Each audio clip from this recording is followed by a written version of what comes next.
Assalamualaikum warahmatullahi wabarakatuh. Alhamdulillah, nahmaduhu wa nasta'inuhu wa nastaghfiruh, wa na'udzu billahi min syururi anfusina wa min sayyiati a'malina. Man yahdihillahu fala mudilla lahu wa man yudlilhu fala hadiya lahu. Asyhadu an la ilaha illallah wahdahu la syarika lah, wa asyhadu anna Muhammadan abduhu wa rasuluh, amma ba'd. Hadirin dan hadirat yang dirahmati Allah, kita sambung semula pengajian Bulughul Maram yang telah kita mulakan pada kuliah yang lepas.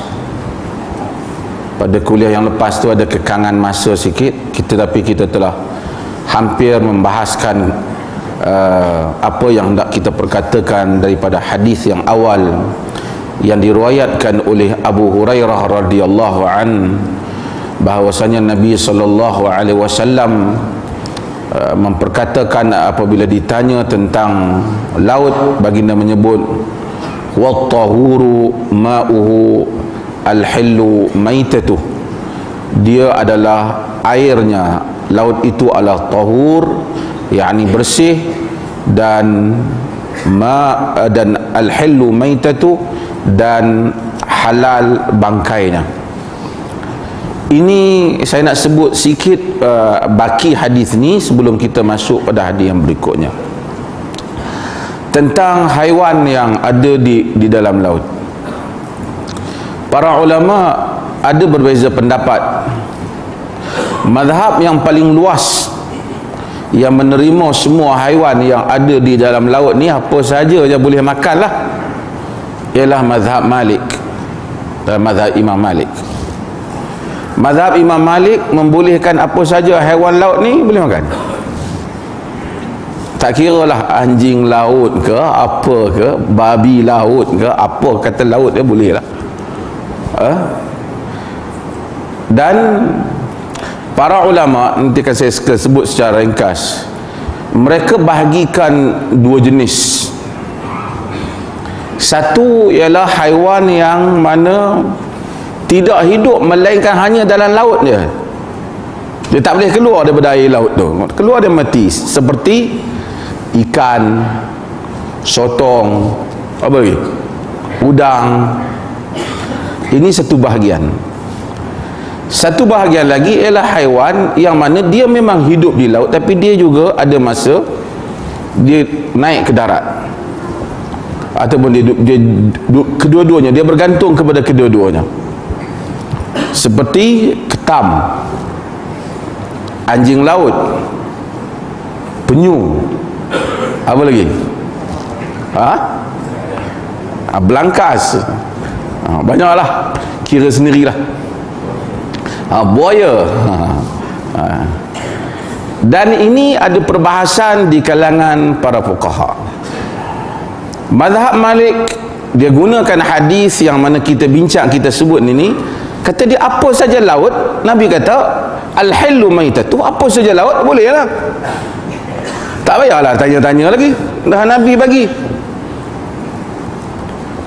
Mazhab yang paling ketat yang susah pasal laut ni, yang ketat pasal laut ni, ialah mazhab Hanafi. Mazhab Hanafi dia menyatakan yang laut yang halal ikan. Maksud yang apa saja hadis ke yang dia kata al-hillu maitatu ni, maksud je ikan je. Ikan ni pun dia bahagi kepada beberapa keadaan. Satu, ikan yang hidup dalam laut tu, yang tu pada dia tak ada masalah, halal. Ni saya ceritalah, bukan nak suruh nanti balik tak makan ikan ke apa. Yang kedua ialah ikan yang mati kerana terkepit. Kita tangkap ikan tu, pancing dia, makan pancing, mati dia. Ataupun dia duduk tengah air, kita ketuk dia, dia mati. ikan ni pun boleh. Tapi ikan yang mati sendiri terapung atas air tu tak halal dalam mazhab Hanafi. Hanafi payah masalah ni. Ketam tentu tak boleh lah, yang lain-lain tak boleh. Jadi kedai-kedai mamak nasi kandang tu depa mazhab Hanafi. Sebab tu depa belanja kita makan, depa tak makan. Ndak siap gua dia. Mungkin dia apa Hanafi dia pun dah longgar. Tapi ini adalah kaul yang ada dalam Hanafi yang disebut dalam kitab-kitab mereka. Di kalangan balik pada mazhab Malik sikitlah, saya saja nak sebut mazhab Malik. Imam Malik, orang pernah tanya ni tentang anjing laut, kalbul bahr, anjing laut. Dia kata antum tusammunahu kalban. Dan sebagainya orang tanya tentang khinzirul bahr, tentang babi laut. Babi laut tu yang macam dolphin tu, yang macam dolphin tu, tapi dia pendek sikit rumah. Ya, yang tu sebenarnya Arab panggil babi laut. Sebenarnya bukan. Kata Imam Malik, antum tusammunahu khinzira, kamu namakan dia khinzir. Jadi nampak macam Imam Malik tak berapa suka, sehingga dalam kalangan ulama Malik kata, aku tak makan, kalau aku tengok orang makan aku tak akan bantah. Tapi buaya-buaya apa semua tak ada masalah lah, sebab tu orang pergi Sudan pada ni makan buaya. Dan saya rasa mazhab Malik kuat dalam masalah ni, alasan dia kuat. Timbul mazhab tentang pandangan binatang yang mana dia pendetilan di kalangan mazhab tentang binatang yang boleh hidup dua ni. Mazhab Syafi'i kata boleh makan. Ada di kalangan fuqaha Syafi'i yang sebut beberapa benda dia kecualikan.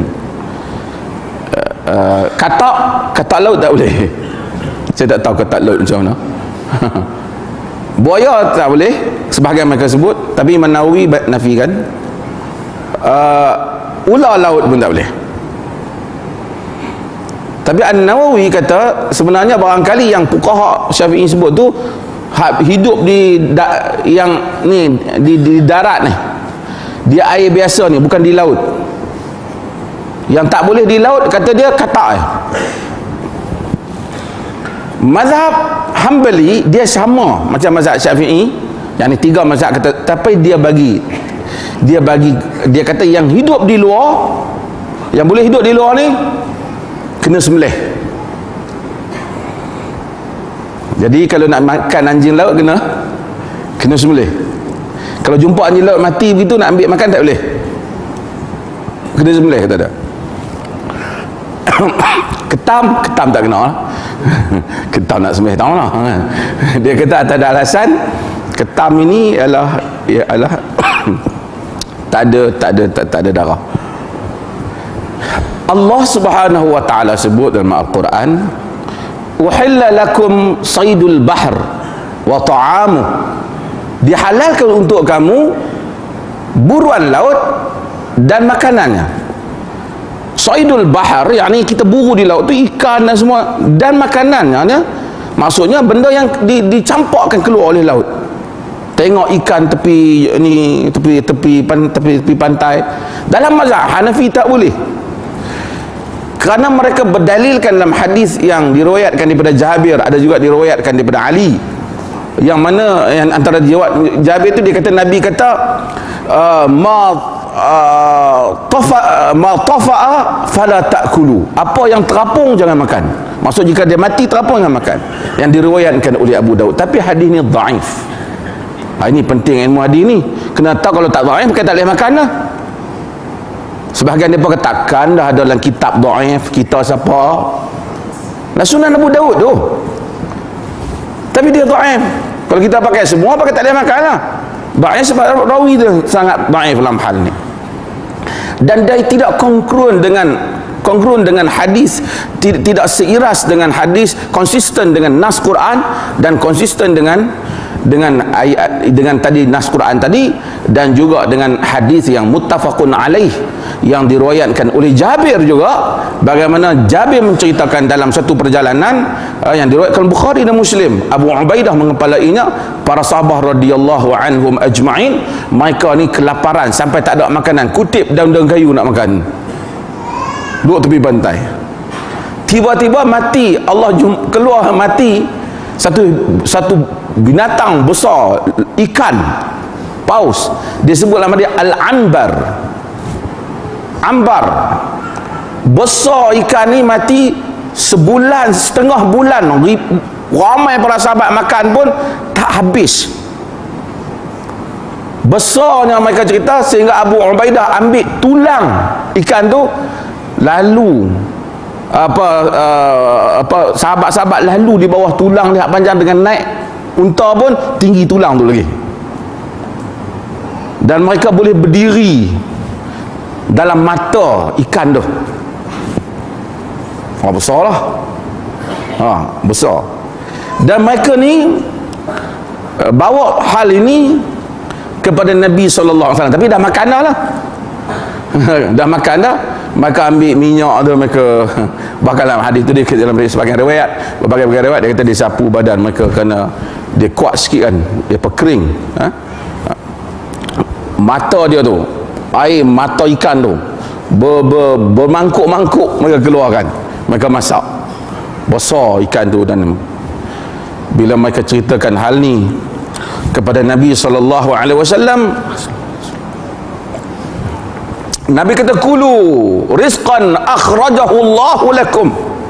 Nabi dah makan rezeki yang Allah Subhanahu wa taala keluarkan bagi kamu. Wa at'imu in kana ma'akum, wa at'imuna in kana ma'akum, kata Nabi, bagi sikit-sikit, kami sikit jika hampa ada bawa balik. Nabi bukan minta tu kerana Nabi nak makan sangat, tapi nak buktikan halalnya tu. Nabi kata bagi kat kami sikit. Sebahagian yang ada tu mereka bawa balik sikit, maka bagi kepada Nabi. Fa'atahu ba'duhum bi syai'in fa'akalahu, maka bagi sikit pada Nabi SAW dan Nabi makan. Ini hadis yang diriwayatkan oleh Imam Bukhari dan diriwayatkan oleh Imam Muslim, menunjukkan bangkai ikan boleh makan ke tak? Boleh makan. Ini menafikan mazhab Abu Hanifah. Mazhab Abu Hanifah dalam hal ni dhaif, tidak kuat. Jadi kalau satu orang tu mazhab Hanafi, dia dengar hadis-hadis ni dan dia dengar juga ayat-ayat ni, ikan yang dijumpa tepi laut tu dia boleh makan ke tak? Kalau dia tengok hujah-hujah ni, ketam dia boleh makan tak? Tapi kalau dia kata jangan keluar mazhab, kita ada mazhab Hanafi negeri kita, apa jadi ke dia? Sebab itu penting untuk mentarjihkan kaul mazhab. Sebab itu kita kata jangan fanatik mazhab. Pakai tak makanlah orang Hanafi, kesian kan? Sebab itu agama itu luas. Orang tanya perlih, kita tak anti mazhab, tapi kita tidak fanatik mazhab. Kita mengajak, kita sebut kaul-kaul mazhab kerana kita mengiktiraf kesarjanaan mereka, ijtihad mereka, tetapi kita kata bahwasanya kita perlu mentarjihkan pandangan-pandangan yang disebut oleh imam-imam ini, dan kita menghormati apa yang telah mereka sumbangkan. Hadis yang berikutnya, wa an Abi Sa'id al-Khudri radhiyallahu anhu qala Rasulullah sallallahu alaihi wasallam, innal ma'a tahurun la yunajjisuhu syai', akhrajahu ats-tsalatsah wa sahahahu Ahmad. Daripada Abi Sa'id al-Khudri radhiyallahu an, kata Rasulullah atau sabda Rasulullah sallallahu alaihi wasallam, innal ma'a, sesungguhnya air, tahur, bersih, la yunajjisuhu syai', tidak menajiskan ia apa sesuatu pun. apa pun tidak boleh menajiskan air bersih.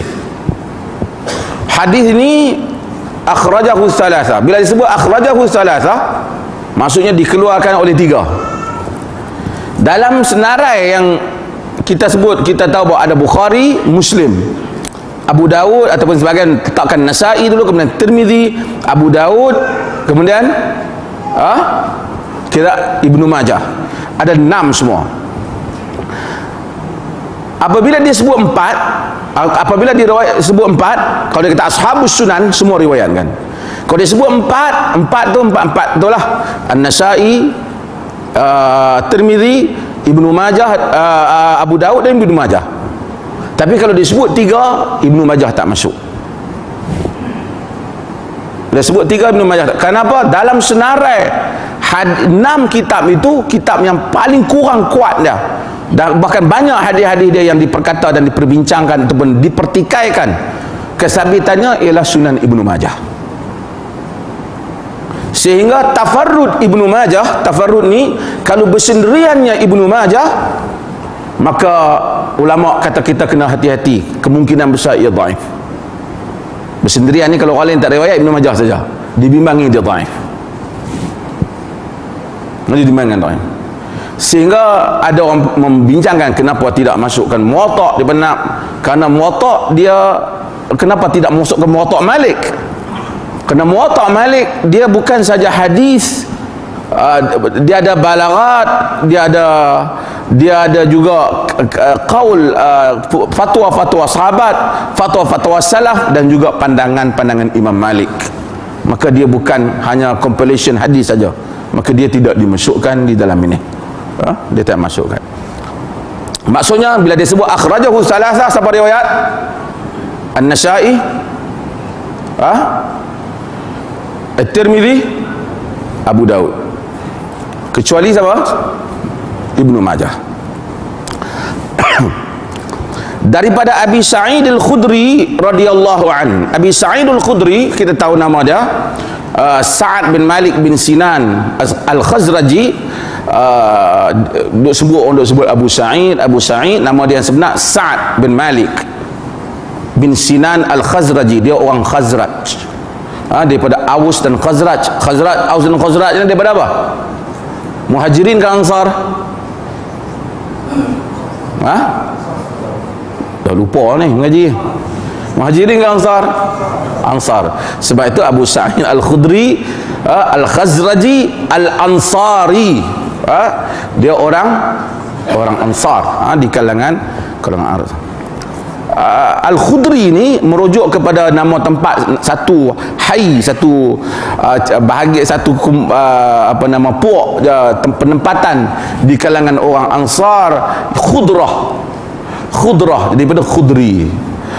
Jadi tuan-tuan daripada Arau ni apa? Arawi. Daripada Kangan ni apa? Kangari. Seorang saya ingat pakai benda ni. Itu merujuk kepada nama tempat. Dan dia merupakan antara sahabat yang banyak ilmu dan banyak fatwa dah. Dan termasuk di kalangan sahabat ni yang paling dia sebut jawatan-jawatan, penglibatan yang dikenang sahabat ni. Antara yang paling penting ialah mereka yang terlibat dalam peperangan Badar. Orang yang terlibat dalam perang Badar ni tinggi. Jadi sahabat kalau apa-apa pun, bila Nabi tak ada, mereka akan kumpulkan ahli Badar, tanya pendapat ahli Badar.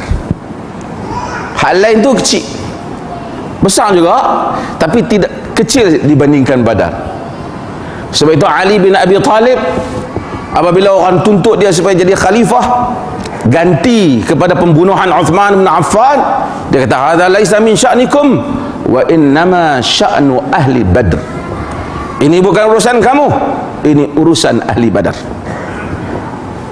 Ini urusan ahli badar besarnya. Sebab itu ahli badar ini dalam ranking yang tinggi. Jadi sahabat bila terlibat dalam badar ialah merupakan sahabat yang tinggi kedudukannya di sisi Allah dan Rasulnya sallallahu alaihi wasallam.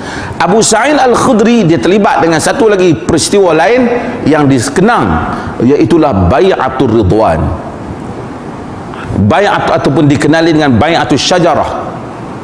Bai'atul Ridwan ialah bai'ah di mana Nabi SAW mengambil perjanjian daripada para sahabat ketika Nabi keluar untuk menunaikan dalam perjanjian Nabi keluar untuk menunaikan umrah. Selepas Nabi buat suluh Hudaibiyah, perdamaian Hudaibiyah dengan Quraisy, Nabi keluar tanpa bawa melainkan pedang sahaja, bukan nak pergi perang, nak pergi buat umrah di Mekah daripada Madinah. Quraisy tak bagi, hantar Uthman untuk berunding. Sayyidina Uthman bin Affan. Sayyidina Uthman ni menantu Nabi SAW. Hantar Uthman berunding. Uthman tak balik-balik, tak tahu apa cerita. Zaman tu tak ada kod WhatsApp kata duduk tang mana, tak ada lah kan, nak call dia duduk tang mana tu, tak balik-balik ni. Sahabat dengan Nabi dengan sahabat duduk berhimpun. Lalu dengar sampai cerita kononnya Uthman dibunuh. Nabi SAW mengambil ikrar dari sahabat untuk menuntut bela atas perbuatan musyrikin. Kita kena tahu bukan senang untuk bela orang satu, sebab nak perang pun yang bawa apa? Pedang je seorang sebilah. Kira perang ni, kalau perang ni tak berpihak ni dari segi persenjataan. Kawasan musyrikin Mekah pula, sahabat lebih kurang 1,500 ketika itu. Tapi mereka pergi berbai'ah dengan Nabi, janji azam. Maka para ulama bahaskan tentang taqsimul bai'ah, pembahagian bai'ah. Janji setia ni ada berapa? Ni geng-geng parti hak buat bai'ah sampai pecah bini ni, ni cerita lain. Ada satu parti yang ada dengar kan saya sebut dalam dewan kita ni, dia kata pecah orang kampung ni pasal Palih ni dia tak pegang mazhab. Lebih kurang macam tu lah kot. Jadi saya kata lama dah Palih ni orang tak pecah, orang tak bergaduh pun, tak ada orang buat dua imam, tak ada. Yang ada di Terengganu, di Kelantan. Punca dia apa? Kata terus ya. Yang ada Palih tak ada orang kata kut siapa tak kunut kita kafir, tak ada. Tapi kafir mengkafir ada. Punca saya nak bang had dia. Bini bagi talak 3 terus. Kalau keluar parti, punca dia. Saya tak pernah kata kat dia. Ni saya kata. Saya dia kata dulu. Punca dia. Hari ni dia habaq kita nak menyatukan. Tak boleh. Yang orang tak berpecah hal lain. Orang berpecah pasal kafir mengkafir. Bini jadi talak 3. Nak main politik mainlah. Sampai bini talak 3 apa cerita? Orang main kutu. Main kutu lah apa? Cerita main kutu lah. Kan? Kalau sekiranya hang tak baik ambil aku, bini hang talak 3. Tak boleh lah macam tu. Okey. Bai'ah ini taksim dia. Pembahagian bai'ah. Satu ialah bai'ah angkat orang jadi pemerintah. Itu nama bai'ah lah. Bai'ah ni janji setia. Dunia Islam pun buat, sebelum tu manusia buat. Tu hak Trump kat sumpah baru ni ambil bai'ah tu kan. Orang jadi presiden fikir nak buat apa, dia duk kira berapa orang mai hak dia, berapa orang mai orang lain. Dia pening pasal dia kata siapa pergi kata orang mai majlis aku sikit. Trump. Bai'ah itu lantik, bai'ah pelantikan, lantik. Yang mereka bai'ah dengan Nabi bukan bai'ah nak lantik Nabi, Allah Ta'ala yang lantik. Bukan bai'ah kerana nak setia dengan Nabi. Nabi ni tak bai'ah pun kena setia. Tapi bai'ah ni nak membangkitkan semangat kesetiaan mereka, semangat tu. Janji mereka, janji di atas dah wajib dah, janji lagi. Taat Rasul ni wajib. Anak kita mai salam kita boleh tak? Saya janji abah, saya takkan buat dosa. Saya tak akan pi bawa apa? Buat benda-benda hak tak elok lah. Padahal dia tak janji pun dia kena buat. Dosa tak boleh buat. Saya janji dengan abah saya akan solat supaya saya pergi kerja ni. Dia tak janji pun dia kena solat. Tapi janji itu menguatkan lagi semangat dia. Janji itu menguatkan lagi semangat dia. Allah Subhanahu wa taala puji. Allah taala puji. Laqad radiyallahu 'anil mu'minina idh yubayyi'unaka tahta asy-syajarah. Sesungguhnya Allah Ta'ala redha kepada orang-orang yang beriman yang telah berbai'ah dengan engkau di bawah pokok. Fa'alima ma fi qulubihim. Allah Ta'ala tahu apa yang ada dalam qulub mereka, dalam jantung hati mereka. Fa'anzala sakinata alaihim. Allah Ta'ala turunkan sakinah, ketenangan pada mereka. Bukan senang. Fikir kita nak lawan tempat ni, tempat Quraisy ni. Dulu kita duduk sini, dia bahala keluar. Hari ni kita dengan dah lah pakai baju nak buat umrah, pakai ihram, pedang apa? Pedang di pinggang ni. Bukan senang, janji nak lawan juga ni. Allah Ta'ala tahu apa yang ada di dalam jantung hati mereka.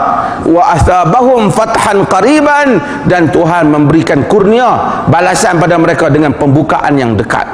Yang ni akan dibukanya Mekah. Allah Ta'ala janji dia.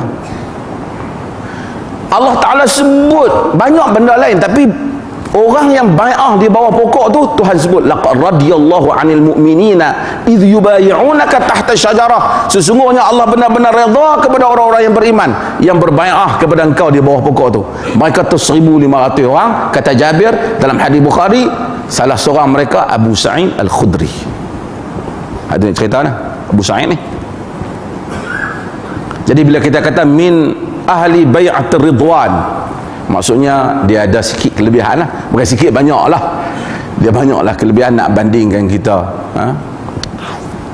Sebab tu di kalangan ulama salaf kata, debu yang ada di hidung kuda para sahabat yang perang bersama dengan Nabi mempertahankan Islam tu pun tak sama dah kita. Jangan tanya dengan sahabat tu lah.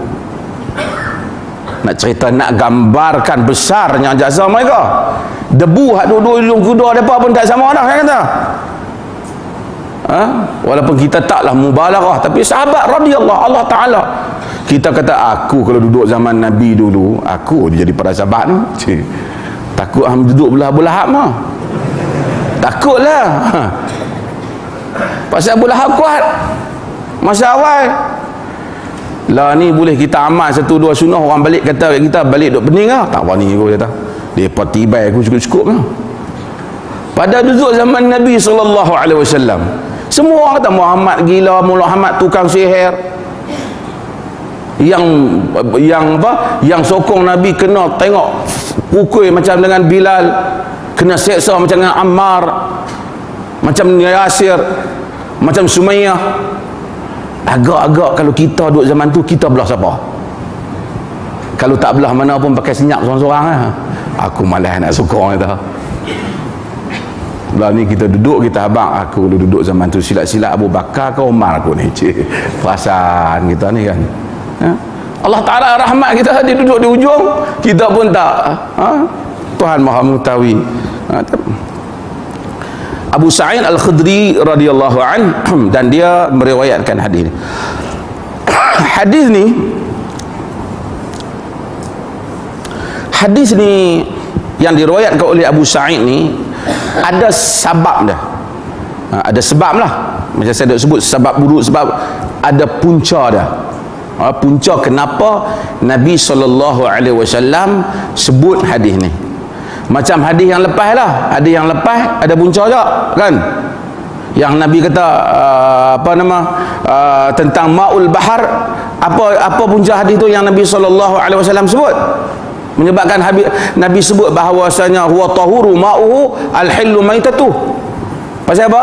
Sebab orang tanya kan, kami kunna inna narkabul bahr, kami belayar, wa nahmilu ma'anal ma'anal qalil minal ma', kami bawa air sikit je.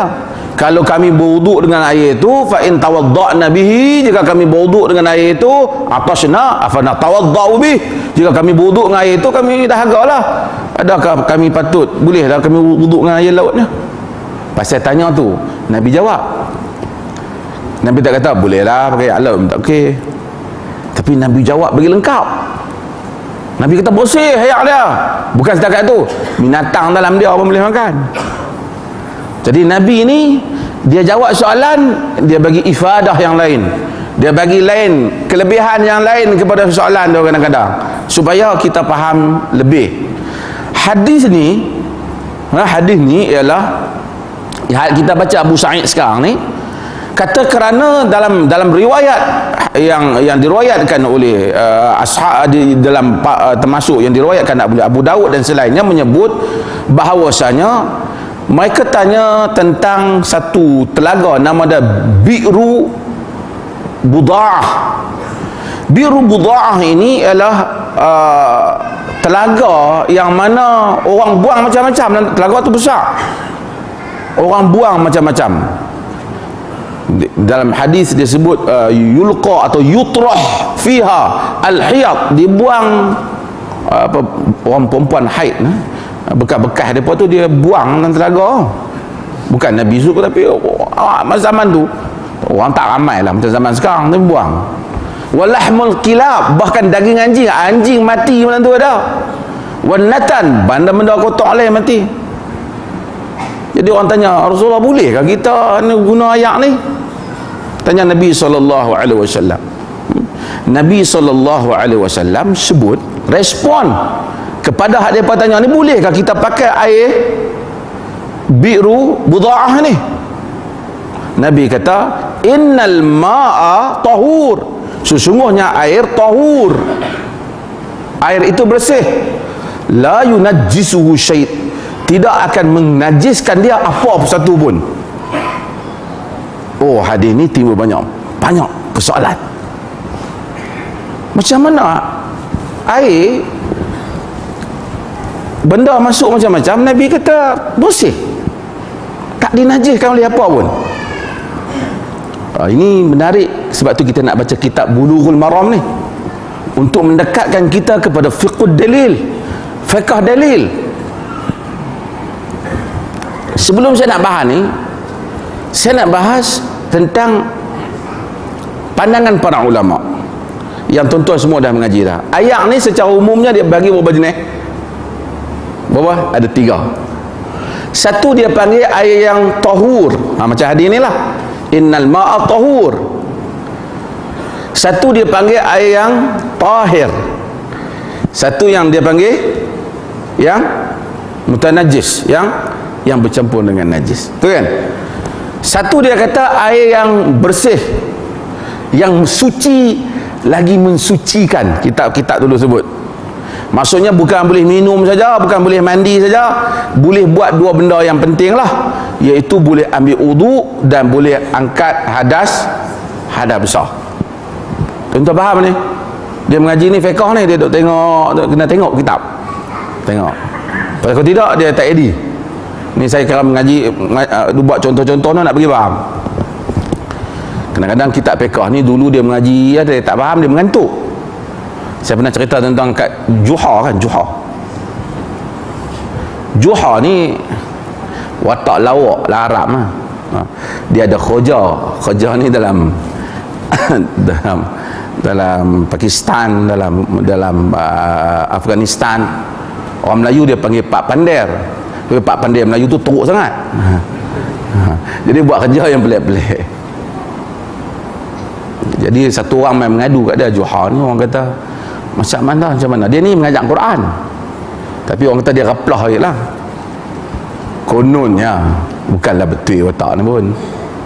Orang kata kat dia, Juha, saya anak saya tak mau tidur malam-malam, nangis, macam mana nak buat, ubat apa nak bagi kat dia? Juha bagi kat dia kitab fiqh. Dia kata bila anak hang tak mau tidur, hang buka kitab ni hang baca. Kitab fiqh bahagian ayat, bahagian ni. Mana dia tak tidur? Kitab ni bukan kata budak, orang tua pun tidur di masjid ni dah. Kata Johar lah. Tapi kita tak mau bagi orang tidur mengaji fiqh ni. Ayat ni dia air pasal nanti ada kita punya siaran ni Indonesia apa kadang-kadang mereka selalu hantar email lah, bapa tolong cakap bahasa yang kami boleh faham sekali. Air ni dalam umum fuqaha, dalam hampir semua mazhab, majoriti lah, bukan semua, majoriti membahagikan, majoriti 3 mazhab membahagi pada 3. Satu dia bagi, dia kata air tahur tadilah, yang suci lagi mensucikan. Bukan saja kita boleh minum, bukan saja boleh apa, boleh juga ambil wudu dan juga boleh angkat hadas besar. Satu lagi dia kata air yang tahir saja. Tahir maksudnya air itu bersih, tapi dia tak boleh untuk angkat hadas, kerana dia bercampur dengan bahan lain yang juga bersih, seperti air teh, air kopi, air sirap. Air ni orang tak buat ambil wudu. Ini yang ketiga ialah air yang bercampur dengan najis. Yang berubah ni, yang bercampur dengan najis ni ada beberapa pembahagian. Yang ni memang tak boleh lah, tak bersih. Ini pembahagian para fuqaha secara majoriti. Tadi kita komplain mazhab Hanafi, kan kita bagi kredit balik kat mazhab Hanafi. Mazhab Hanafi kata pembahagian 3 ni tak betul. Tak betul. Ayat ni bahagi 2 ya. Tahur, tahir sama kata dia, dan yang mutanajis, yang najis. Pendapat dia ni disokong oleh Ibnu Taimiyah rahimahullah. Ibnu Taimiyah tarjih pendapat ni dan pertahan. Ibnu Taimiyah kata kalau betul 3 tu penting, saya nas akan banyak menyebut. Jadi kata Ibnu Taimiyah, kata mazhab Hanafi dan juga Ibnu Taimiyah menyokong pandangan ini, air ni 2 jenis. Sama ada dia bersih ataupun dia najis. Yang tengah yang kata bersih tapi tidak menyucikan tu, yang tu tak ada. Habis ayat teh apa semua ni, lagi mana dia bercampur dengan benda yang bersih, boleh ambil wudu. Ayat laut tu kata garam, ayat boleh kata dah. Ini ada dua pemahaman dalam masalah ni. Dia kata boleh ambil. Ulama-ulama yang bahagi 3 tu, dia bahagi pula yang 3 tu. Dia kata kalau air tu berubah bau dan rasa dia yang bercampur dengan bahan yang bersih itu kerana sebab yang tak disengajakan, tak boleh nak elak. Macam kerana ayam tu duduk dalam sungai, sungai tu bau belerang, kita bau ayam tu belerang, yang tu tak apa. Tapi kalau sengaja kita bubuh belerang banyak-banyak dalam tu, itu tak boleh. Mereka bahagi. Tapi Ibnu Taimiyah dan juga mazhab Hanafi sebelum tu kata bagi 2 ya. Dan wallahu taala alam, mungkin ini pembahagian yang mungkin kuat untuk dilihat. Okey, balik pada hadis-hadis ni. Innal ma'a tahur. Apa maksud dia? Sesungguhnya air itu bersih. Air yang Tuhan turun tu, air hujan yang turun daripada langit ni, air yang asal Allah cipta ini bersih, dan tak boleh apa pun menajiskan air ni. Apa pun tak boleh menajiskan dia. Maka Nabi ambil wuduk tu. Tapi kita lihat bahawasanya di mana di sana ada hadis-hadis yang menunjukkan Nabi kata ayat boleh berubah juga.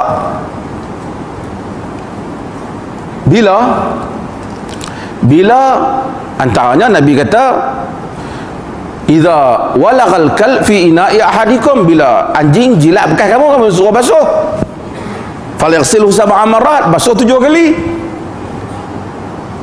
Jadi mereka para fuqaha memahami hadis ni bahawasanya maksud Nabi tak dinajiskan tu selagi mana tidak berubah warna dia, bau dia dan rasa dia, air kekal dengan sifat air tu.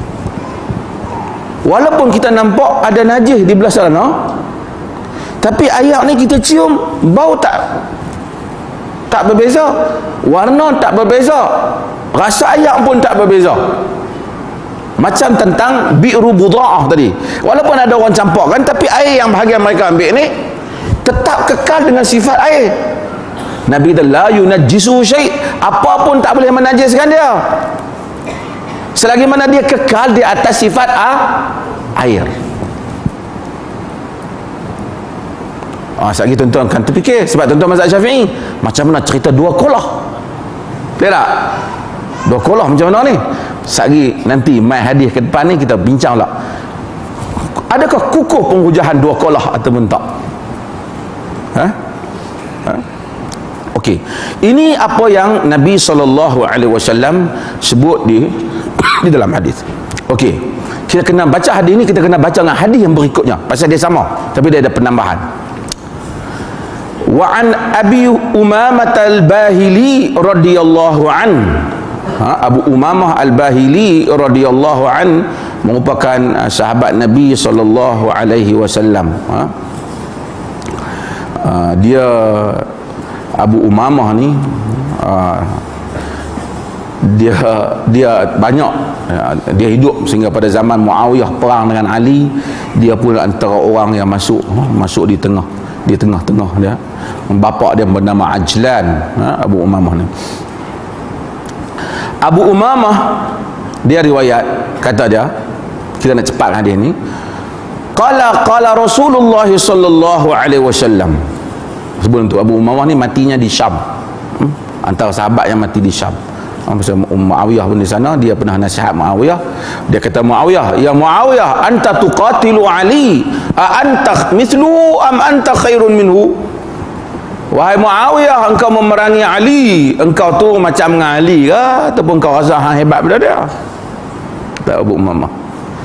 Kata Muawiyah, wallahi huwa khairun wa afdalu minni, demi Allah Ali itu lebih baik dan lebih afdal daripada aku. Tetapi Uthman telah dibunuh secara zalim dan aku adalah keluarganya. Suruh Ali serahkan pembunuh Uthman, nescaya aku orang Syam yang pertama berbai'ah kepadanya. Lalu berselisihlah politik Ali dan Muawiyah. Okey. Kata Abu Umamah, qala Rasulullah sallallahu alaihi wasallam, sabda Rasulullah sallallahu alaihi wasallam, ada hadis dah. Nampak? Innal ma'a la yunajjisuhu syai'. Sesungguhnya air tidak dinajiskan ia sesuatu. Sama tak dengan hadis tadi? Sama tak? Cuma tadi hadis tadi innal ma'a tahur la yunajjisuhu syai'. Jadi innal ma'a la yunajjisuhu syai' illa, kecuali ma ghalaba ala rihihi wa ta'mihi wa launih, kecuali apa yang telah mengubah baunya, rasanya dan warnanya. Akhrajahu Ibnu Majah, diriwayatkan, dikeluarkan oleh Ibnu Majah katanya. Wa dha'afahu Abu Hatim, dan didhaifkan hadis ini oleh Abu Hatim. Abu Hatim ni nanti kita akan cerita, dia merupakan Abu Hatim Ar-Razi, merupakan imam besar bila disebut Razi ni Razian, dua Razi yang besar, Abu Zur'ah Ar-Razi, Abu Hatim Ar-Razi. Abu Hatim kata hadis ni dhaif. Bukan Abu Hatim saja, siapa saja yang kaji hadis ni sepakatlah para ulama hadis kata hadis ni dhaif. Hadis ni dhaif. Tapi hadis ni walaupun dia dhaif ni apa? Kalau nak sandak kat Nabi tak boleh, secara jazam tak boleh. Sebab apa tak boleh? Sebab rawi dia yang nak dikaitkan disandar pada Nabi itu, rawi itu tidak memenuhi kategori hadis sahih dan juga hasan, dia dhaif. Kerana hadis sahih ni dia kena ada mattasala sanaduhu, sanad dia kena ittisal, binaqlin adlin dhabit, dengan dinakalkan oleh orang yang adil. Lagi dhabit, adil ni tak dipetik segi agamanya, adil, tidak bohong, tidak apa.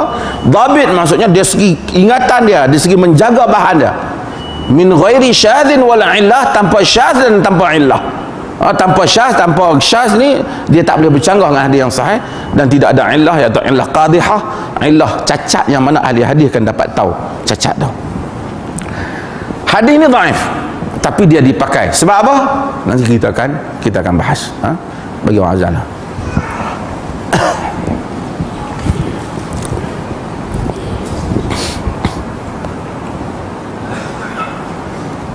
Berapa ramai yang ada kitab? Boleh tak? Tanda tajak, bukan nak marah. Ramai ada kitab. Hampir semua ada kitab. Lega mengaji.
Bismillah. Bismillahirrahmanirrahim. Balik kita kepada hadis yang sedang kita bincangkan ini. Hadis ni saya dah kata, hadis Abu Umamah ni yang diriwayatkan oleh Ibnu Majah. Hadis ni para ulama telah bersepakat tentang hadis ini adalah dhaif. Walaupun hadis ni dhaif, tetapi tadi hadis tadi dekat tak dengan hadis ni? Dekat tak? Dekat. Maksudnya hadis asal yang menyatakan innal ma'at tahur, sesungguhnya air itu tahur, la yunajjisu syait, tidak dinajiskan ia sesuatu pun. Hadis ini kata innal ma' la yunajjisu syait, sesungguhnya air tidak dinajiskan sesuatu pun. Sama tak dengan hadis tadi? Sama tak? Cuma yang tak samanya bahagian hak belakang ni. Hadis tadi tak ada bahagian belakang ni. Hadis ni ada, iaitu melainkan jika berubah apa? Rasa, warna, bau, rasa dan warna. Yang ini tak ada pada hadis tadi yang sahih. Cuma ada pada hadis yang dhaif. Walaupun dari segi nak sandar kepada Nabi ia dhaif, tetapi dari segi makna dia sahih ke tak? Isi hadis ni betul ke tak? Betul. Isi hadis ni betul. Artinya kalau air tu kalau berubah warna, rasa dan bau, memang air tu najis lah. Semua orang boleh fikir. Bahkan ijma' para ulama tak ada masalah ini. Yakni para ulama telah ijma', walaupun air bersih, tetapi kalau berubah warna, bau dan rasa, maka dia adalah merupakan air yang tak bersih, mutanajis. Maka para ulama menyatakan, oleh kerana Ibn Hajar ni dihimpun, hadis ni tak sahih lah dari segi sanad, tapi makna dia betul. Makna tu betul. Makna tu maksudnya makna tu tak bercanggah lah, betul lah. Kerana sebahagian daripada makna hadis ni disokong oleh hadis yang tadi, hadis Abu Sa'id, dan yang menjadi sebahagian yang lain tu telah ijma' para ulama, jika air berubah warna, rasa dan bau, memang ia telah menjadi najis. Maksudnya boleh berubah disebabkan bahan yang najis, maka dia dianggap air itu bernajis lah, mutanajis, air itu bernajis. Ini satu bab di dalam ilmu hadis. Ada benda yang sahih, maknanya sahih, hadis tak sahih dari segi sanad. Ada benda yang dari segi sanad sahih, makna tak sahih. Macam mana? Kena dengar elok. Macam hadis ni, makna sahih tak? Sahih. Tapi nak sandak kepada Nabi tak boleh lah. Nak kata Nabi confirm kata tak boleh lah. Tapi makna dia sahih. Makna dia sahih. Hadis, banyak hadis galakkan menuntut ilmu, maknanya sahih. Nak sandak tu boleh. Ada hadis yang duduk dalam Sahih Muslim, dia kata semayang gerhana rokok berapa kali? Berapa kali rokok? 2. Ada riwayat 3. Yang riwayat 3 ni syaz. Sebahagian ramai para ulama menolak hadis ni kerana walaupun duduk dalam Sahih Muslim, kerana dia kata bahawasanya dia telah menyanggahi hadis-hadis yang lebih sahih. Nabi pula tak boleh kata 2-3 kerana Nabi semayang sekali tu ya. Okey. Contoh yang lain, hadis dalam Sahih Muslim juga, Abu Sufyan kata kepada Nabi, aku telah kahwinkan kau dengan Ummu Habibah, Ramlah binti Abi Sufyan. Ummu Habibah kahwin dengan Nabi sebelum Abu Sufyan masuk Islam. Najasyi yang membayar mahar. Ketika itu Ummu Habibah berada di Abyssinia, di Habsyah, di Ethiopia. Hadis ini juga walaupun sanadnya sahih seperti mana kata Nawawi rahimahullah, tapi tak boleh dipertahankan lagi kerana maknanya tak sahih. Ini satu bab dalam ilmu hadis tentang hadis-hadis yang sahih makna, sahih sanad tetapi maknanya tidak dapat disahihkan.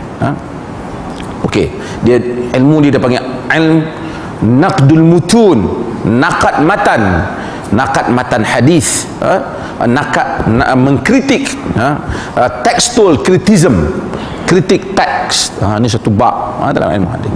Balik pada hadis ni tadi. Jadi hadis ni kata air yang kata bersih tu kalau berubah tiga benda ni, hadis dhaif ni kata dan maknanya sahih, kalau berubah tiga ni, air ni berubah. Dan kita akan bahas nanti tentang perbincangan para ulama tentang air. Di kalangan para ulama ada yang menyatakan bahawasanya air ni tidak akan berubah, tetap kekal di atas bersih tadi. Tadi kita beritahu mazhab ulama kata berapa bahagian air? Ada yang kata 3, ada yang kata majoriti kata 3, tapi mazhab Abu Hanifah kata 2, dan kita kata Ibn Taymiyah tarjihkan yang 2 ni. Tadi kita kata hak makan ikan tu mazhab Abu Hanafi tak apa kuat, tapi hak bab air ni nampak dah dia kemas balik. Sebab tu khazanah fuqaha, kalau satu orang pegang tengok satu mazhab tu je, tak dapatlah dia melihat khazanah yang luas di kalangan pemikiran para fuqaha, faedah yang ada di dalam ilmu. Okey, di kalangan para ulama menyatakan air tak boleh najis, air kekal di atas kebersihan dia, melainkan jika sekiranya bercampur dengan sesuatu yang najis. Bercampur ni pula beza pendapat di kalangan para fuqaha. Di kalangan mereka menyatakan air ni banyak mana pun tak apa, campur pun air ni, campur apa pun selagi tak berubah, tak ada masalah. Artinya kalau kita tengok duduk bekas ayak tu, tengok ada najis, kita buang najis tu, kita cium ayak tak ubah, tak ada masalah. Tak usah kira lah ayak tu sebaldi ke, ayak tu secebok ke, tak penting. Yang penting tak berubah. Ini pendapat dalam mazhab Malik, dan pendapat juga dalam mazhab Abu Hanifah juga, dan pendapat ini juga ditarjihkan oleh Ibn Taymiyah, Ibn Qayyim, dan Al-Imam Al-Ghazali kata aku suka pendapat ni, aku suka kalau mazhab Syafi'i macam mazhab Malik. Mazhab satu lagi khususnya mazhab Syafi'i nanti kita akan bahaskan, dia kata air ni kalau banyak memang tak jadi masalah. Abu Hanifah pun dia kata kalau tepuk di sini tidak bergerak sampai ke sana. Tapi mazhab Syafi'i kata tapi kalau sikit, sekalipun tak berubah, kalau kurang daripada 2 kolah bercampur dengan najis, dikira air itu telah rosak. Kalau banyak bercampur dengan najis tak berubah, boleh pakai. Tapi kalau banyak, mana sekalipun bercampur dengan najis berubah, semua sepakat kata tak boleh pakai. Ini tak khilaf. Air laut bersih, tapi kita pipi bau najis, pas orang gunakan untuk pembentungan ke apa, bau najis, boleh pakai tak?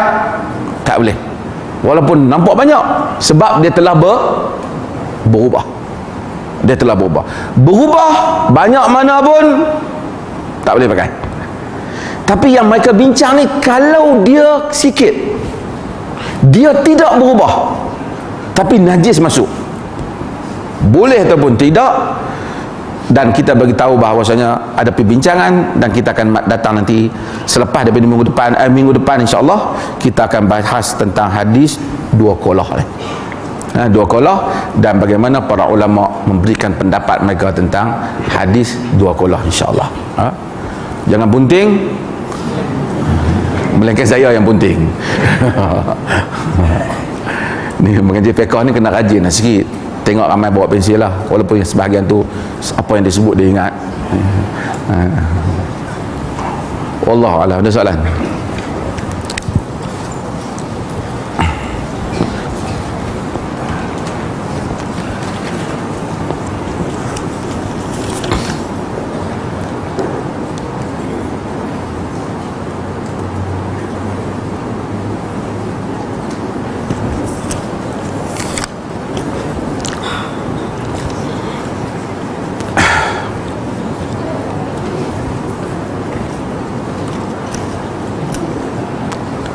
Kalau imam semayang lupa tak cukup rakaat, makmum kena buat apa? Solat zuhur, imam solat 3 rakaat, makmum nak bangun tambah atau makmum solat semula? Jika kita tengok imam pada rakaat yang ketiga dia duduk tahiyat, dia duduk tasyahud. Tasyahud ini dia duduk, kita tahu bahawasanya ada 2 keadaan. Kedudukan dalam tasyahud dulu. Tasyahud, kalau dalam solat yang satu tasyahud, maka dia duduk iftirash. Dalam solat yang ada 2 tasyahud, ulama hadis, walaupun ada khilaf, ulama hadis lebih cenderung kepada yang pertama duduk iftirash, yang kedua ialah duduk tawarruk, yang mana kita lipatkan kaki kita. Yang kedua itu duduk tawarruk. Bagi solat yang ada berapa? Dua kita sebut Melayu ni 2 tahiyat lah, 2 tasyahud. Tahiyat yang pertama, walaupun majoriti dia perlih ni dia macam Hanafi, dia duduk satu, ya, tak, itu pun qaul kalam para ulama. Tapi hadis-hadis termasuk dalam Bukhari juga menunjukkan Nabi duduk tawarruk. Nabi juga duduk tawarruk, yakni duduk melipatkan kaki baginda. Tak apa. Bila kita, cuma kalau kita tengok imam tidak tawarruk, maka kita ikut imam lah. Innama ju'ilal imam liyutamma bih, dijadikan imam, ikut. Tapi kalau imam duduk tawarruk, kita nampak dia duduk tawarruk di belakang, kita pun tawarruk bersama dengan imam. Tuan-tuan faham ni? Tawarruk tu duduk yang kita melipatkan kaki kiri kita berada di bawah kaki kanan kita. Okey, imam ni rakaat yang ketiga patut dia apa? Dia bangun, dia duduk tahiyat. Apa kita kena buat? Kita kena bagi tanbih kat dia lah, subhanallah, kan, supaya dia bangun. Subhanallah, dia duduk, dia pun tahu dia bangun. Tapi imam tak bangun-bangun. Ada beberapa keadaan. Kalau dia imam di masjid yang kita tahu dia memang mayang zuhur, maka kita bangunlah, pasal imam telah salah.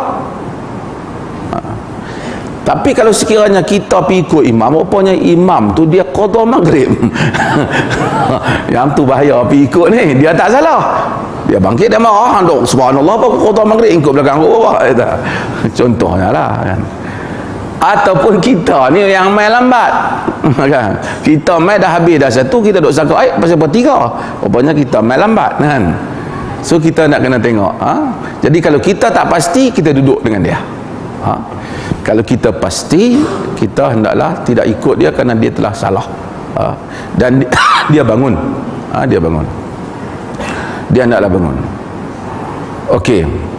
Kalau sekiranya ada beberapa keadaan, kalau sekiranya imam terlebih tak? Imam terlebih, rakaat yang keempat dia bangkit lagi. Sebelum tu saya nak sebut, imam punya pergerakan Allahu Akbar, Sami Allahu liman hamidah, Allahu Akbar.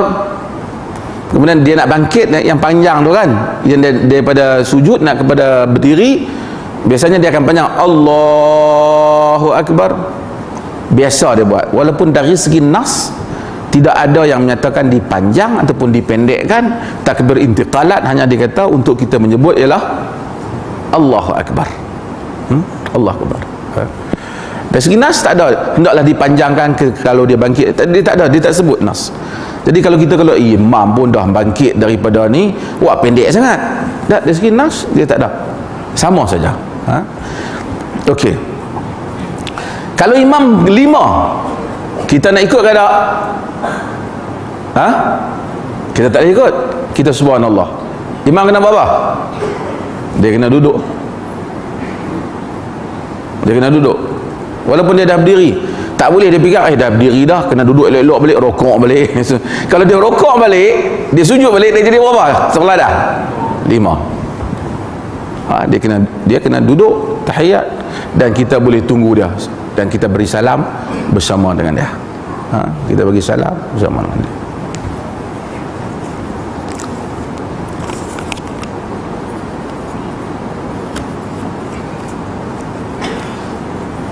Cumanya satu lagi, kita hendaklah pasti. Kalau kita tak pasti, kita hendaklah sama dengan imam. Kemungkinan imam tu dia musafir. Kita tolak dia semayang dua. Kita heran tu imam semayang dua pasal apa? Kita pula mai rakaat yang ketiga. Kita dah nampaklah tadi dia habis dah satu rakaat. Masa kita dah ambil wuduk, mai tengok tu imam bagi salam. Kita duk subhanallah, subhanallah. Dia dah habis dah. Kerana Nabi SAW ajar bahawasanya kalau imam itu musafir, maka dia qasarkan salat. Dan bila dia bagi salam, dia akan bagi tu atimmu salatakum fa inna qaumun safar. Kamu sempurnakan salat kamu kerana kami adalah kaum yang bermusafir. Kami itulah kaum yang bermusafir.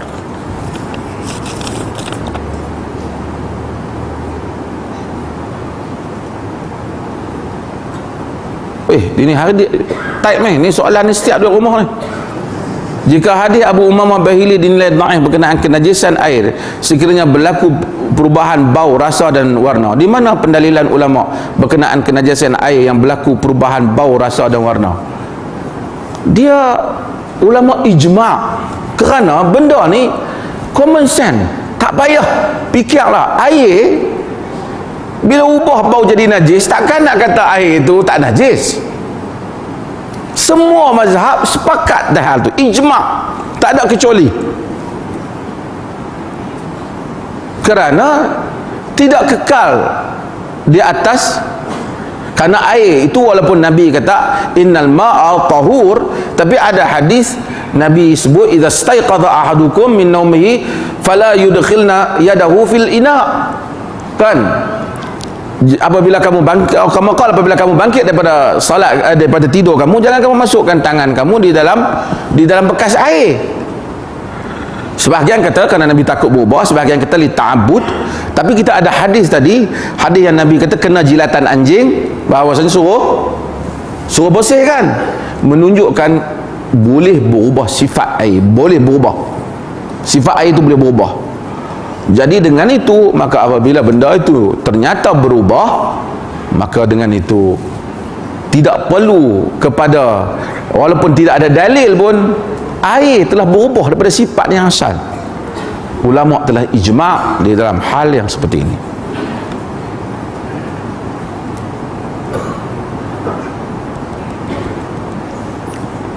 Mengapa sahabat Nabi ada yang memakruhkan berwuduk dengan air laut? Adakah mereka ada hujah? Kalau ada pendapat sahabat yang kita tengok kadang-kala, wallahu alam dia hal ni memang ada disebut dalam sebahagian kitab, tapi saya tidak pasti disebut kekuatan sanad.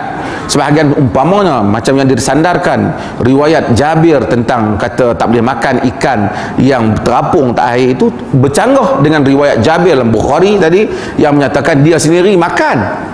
Jadi kalau itu pun nak kena disabitkan, benarkah benda tu daripada sahabat radhiyallahu anhu? Bahkan kalau jika sekiranya ada riwayat sahabat yang mana bercanggah dengan riwayat hadis Nabi SAW, kita ihtimal mungkin sahabat itu ketika dia mengeluarkan pandangan itu tidak sampai kepadanya hadis Nabi SAW. Bukan dia nak menjanggahi Nabi SAW.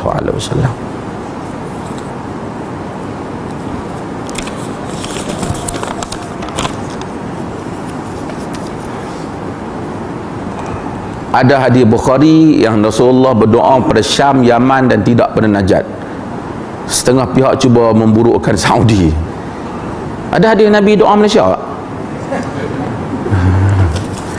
Tuan-tuan, kita hendaklah faham apabila Nabi SAW sebut perkataan Syam, Yaman, semua istilah-istilah ni bila Nabi sebut, kita jangan merujuk kepada istilah geografi hari ini. Hendaklah merujuk kepada masa tu, perkataan tu merujuk kepada apa. Najat tu kan sama dengan Najat ni. Apa yang dia maksudkan? Kan? Bila Nabi kata timur, timur tu dia maksud apa? Kerana sebahagian bandar-bandar baru tak ada pada zaman Nabi, kadang-kadang tentang Basrah apa, ini semua bandar baru yang muncul pada zaman Umar bin Khattab dan seumpamanya. Sebab tu kadang-kadang orang ni dia baca hadis kerana dia ada masalah, dia cuba kaitkan luar daripada.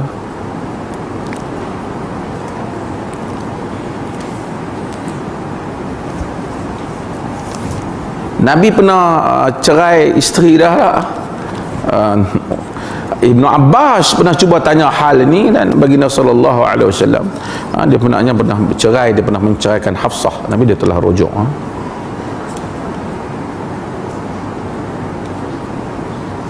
Benarkah Rashid Ridha mempunyai kaitan dengan Freemason? Apa soalan-soalan? Sering mengeluarkan artikel yang pelik dalam Al-Manar. Kawan yang orang-orang hak duk sebut benda-benda macam ni, kadang-kadang dia pun tanya, kita ni kadang-kadang baca internet apa semua, orang kata ada artikel pelik, kita jangan jadi naif, kita kena tanya artikel pelik tu apa. Hang rasa pelik, orang lain tak rasa pelik. Setengah orang kata dia pun anggap pendapat pelik, kita tanya pendapat pelik apa, kan? Sebab itu orang bila dia kata satu benda pelik, pelik ni satu perkataan. Orang Afrika mungkin dia tengok kita pakai sampin pelik, kita tengok dia pakai baju cawat, dia tu pelik. Ahli ilmu orang kadang-kadang dia tak biasa dengan fiqh tertentu. Apa benda yang Rashid Ridha sebut pelik?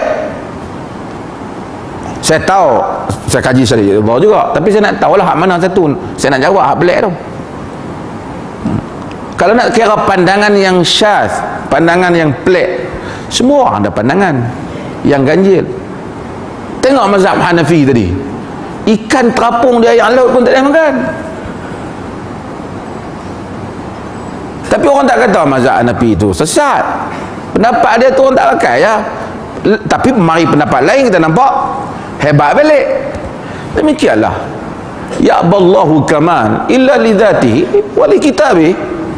Allah Ta'ala tak menjadikan sempurna melainkan kepada zatnya dan juga kepada kitabnya, Quran. Lain daripada tu semua, kitab apa? Hatta Bukhari, Daruqutni kritik Bukhari. Bukan yang kritik tu Qasi Ahmad saja, Daruqutni. Qasi Ahmad tu satu hal lah kan ya. Tapi maksudnya orang ilmu, orang main perlih, main sembahyang pelik. Siapa bilang aku sembahyang dia pelik, pelik. Subuh tak kunut, pelik. Padahal dia pelik. Tapi di negeri dia ada orang tak sembahyang subuh, tak pelik. Tak pelik. Pasal dia pernah tengok. Tak kunut, dia tak pernah tengok. Pelik. Ya.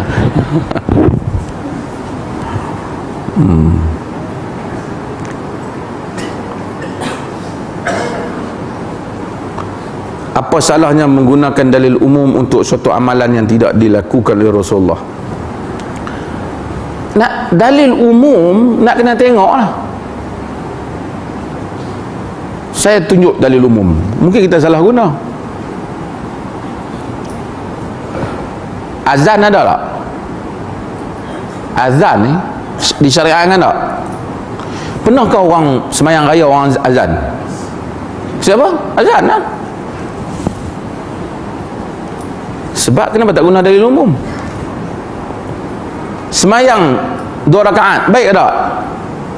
Ada tak semayang yang ditentukan hari tertentu seperti hari Jumaat? Ada?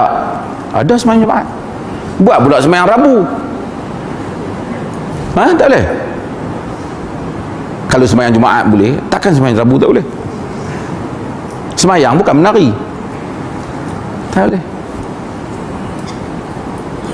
Baca Quran baik. Masa rokok lebih baca Quran. Tu tengok apa tu imam ni? Cepat Fatihah pula dah. Dia kata, hang inti Fatihah, dia tanya kita. Kita bukan inti Fatihah. Rokok orang tak baca Fatihah. Fatihah tu baik, guna dalil umum. Ini adalah masalah orang yang guna dalil umum kepada benda yang telah ada formula yang telah disebut oleh Nabi sallallahu alaihi wasallam. Tapi kalau kata dalil umum, baca Quran baik, kita baca Quran pada benda yang tak ada ditetapkan lagi.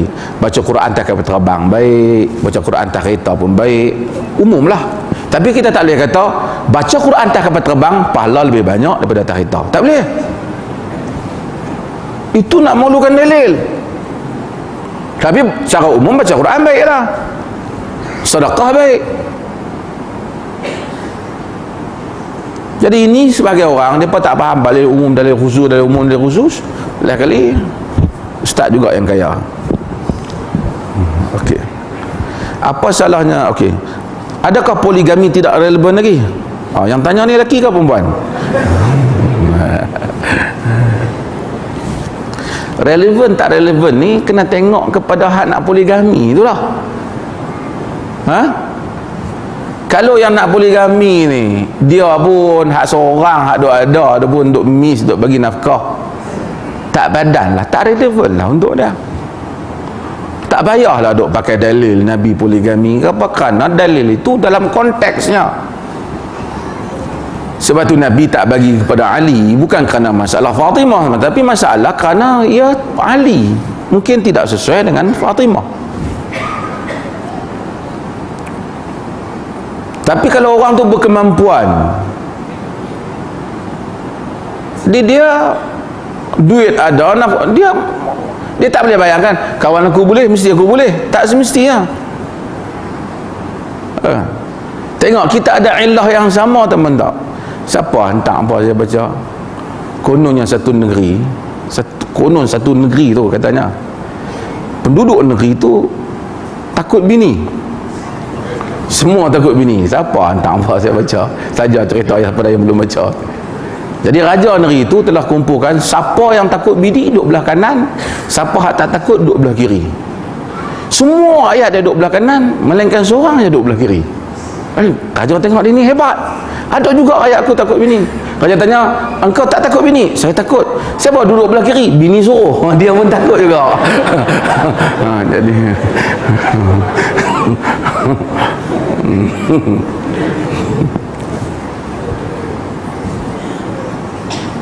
bukan marah kat perempuan ni, cerita ni.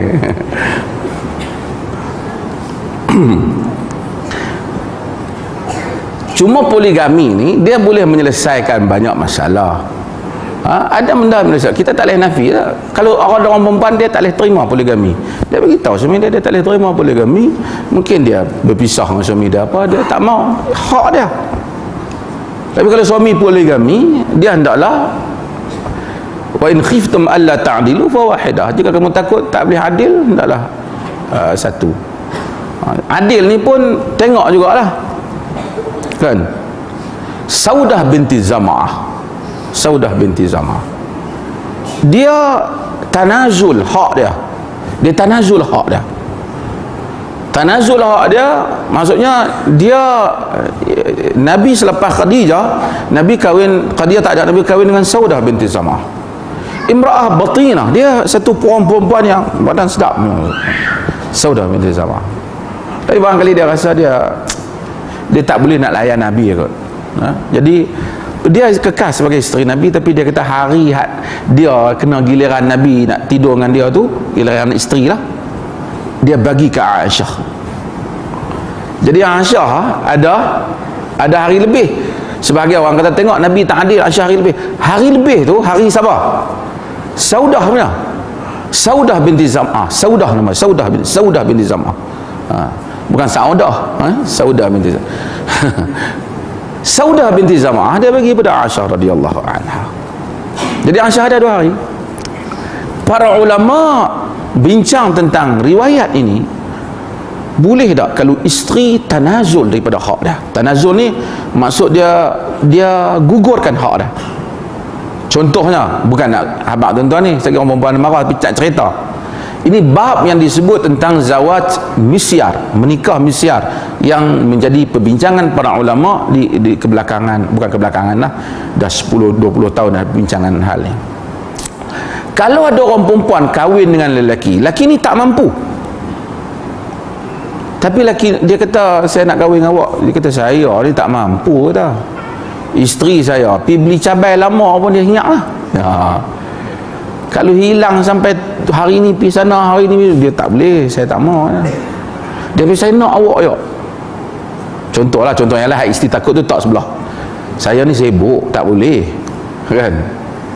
Tak apalah kata, esok berdosa saya di akhirat, nak bagi sehari sini, bagi sini. Saya tak perlu bagi sehari tu. Bagi sebulan 2 hari pun tak apa dah saya.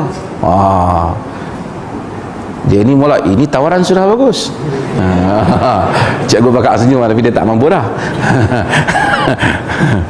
Apa melawat juga.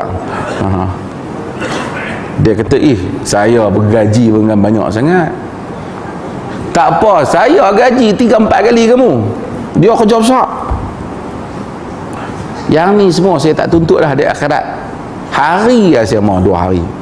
At least saya ada juga suami lah. Ada juga orang yang saya berhubung, boleh bersembang, boleh apa. Dia kahwin. Di kalangan para fuqaha mutaakhirin ada yang melarang kerana tidak tahqiq kepada maksud zawaj. Tetapi secara umumnya mereka semua bersetuju kalau berkahwin sah. Al-Qaradawi dan Syekh Muhammad Salih bin Utsaimin dia tawakuf dalam hukum ni. Tapi ramai di kalangan para ulama menyatakan juga bahawasanya perkahwinan ini tak ada masalah kerana bukan suami yang buang hak, isteri yang tarik hak. Isteri kedua lah, tapi dia kata ni suruhlah nombor satu tu buang hak dia, tak boleh lah. Jadi kalau hal itu berlaku, misiar ini dibolehkan pada pandangan bukan saya suruh pergi buat, saya habaq cara. Ia menunjukkan kadang-kala ada orang tak mampu, tetapi oleh kerana ada kelonggaran yang seperti itu, maka dia boleh berpoligami dalam keadaan yang macam tu.